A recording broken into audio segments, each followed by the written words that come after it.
What's good people? Welcome to Hope Views. Thank you for clicking that thumbnail. My name is Corey, and today we're going to be talking about episode 3 of Ahsoka.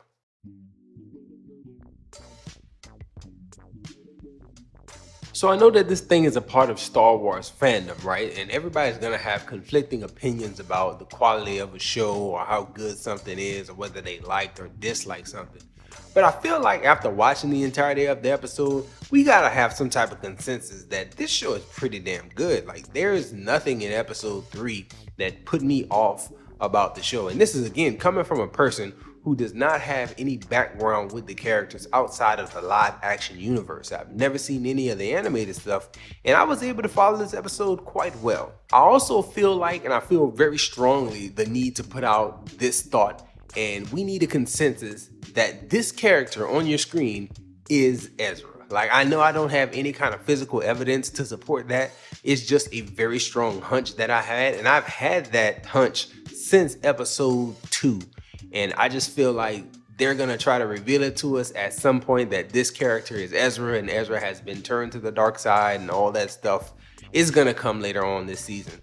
But just looking at the episode, seeing how his character just developed just a slight bit more in this episode, the fact that he got lines and, actual name reference, I was like, yeah, they're gonna keep doing more and more with this character, and eventually they're gonna reveal that this is Ezra, the Ezra that we've been chasing, along with Grand Admiral Thrawn. But that little hunch aside, let's get to the actual breakdown of the episode. I thought that the episode was good. I like the opening training montage. It shows a basis for our characters and, a little bit further into the mythos of training a Padawan, because I watch all the live action stuff.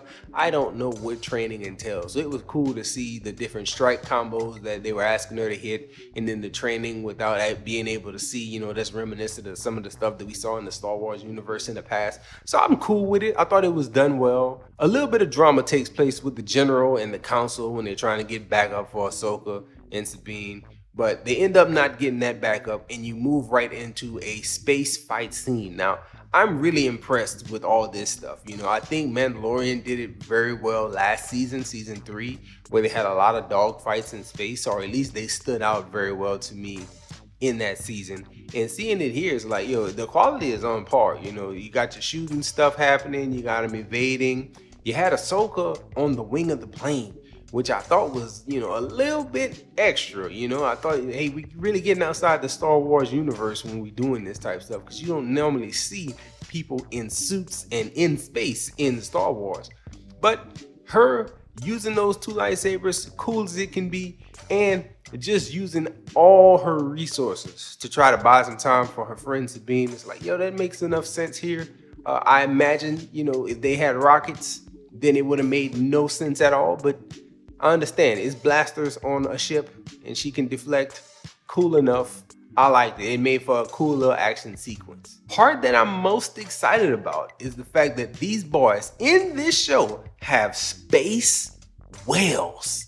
I didn't think that I would ever see such a thing. As I was watching the episode and I seen things unfolding with the space whales on this foreign planet that they're on, I thought this is probably something that's showed up in the animated stuff, and this is like a callback. And then later on, through dialogue, they reveal, hey, we've dealt with these before, and we're dealing with these here again.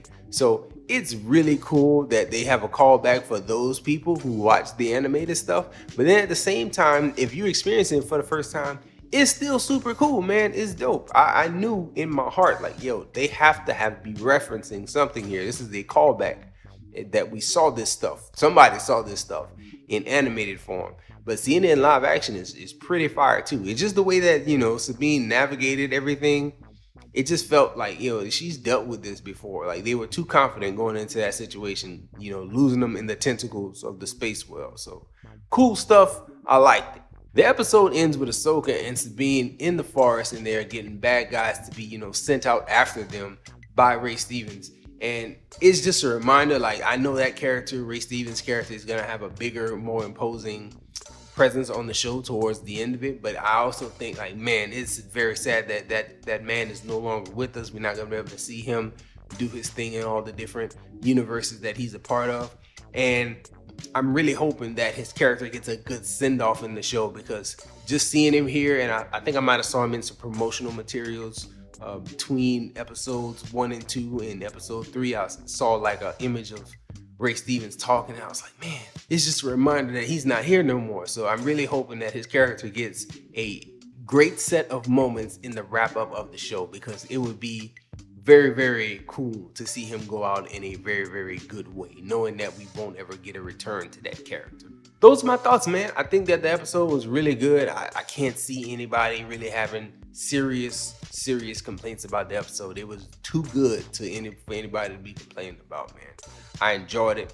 I thought that, all the action was nice and tight. I thought the pacing was done well, and the length of the episode was actually really good. They didn't cut it down too far to those little 20-25 minute episodes, but it was still a little bit bigger than what we get sometimes with the Mandalorian stuff with the 20-minute episodes. It's closer to like 30-35. So I'm cool with that length. If we can keep it just like that and keep dropping them from week to week, maybe give us some extensions toward the end, 40-45 minutes, that would be dope.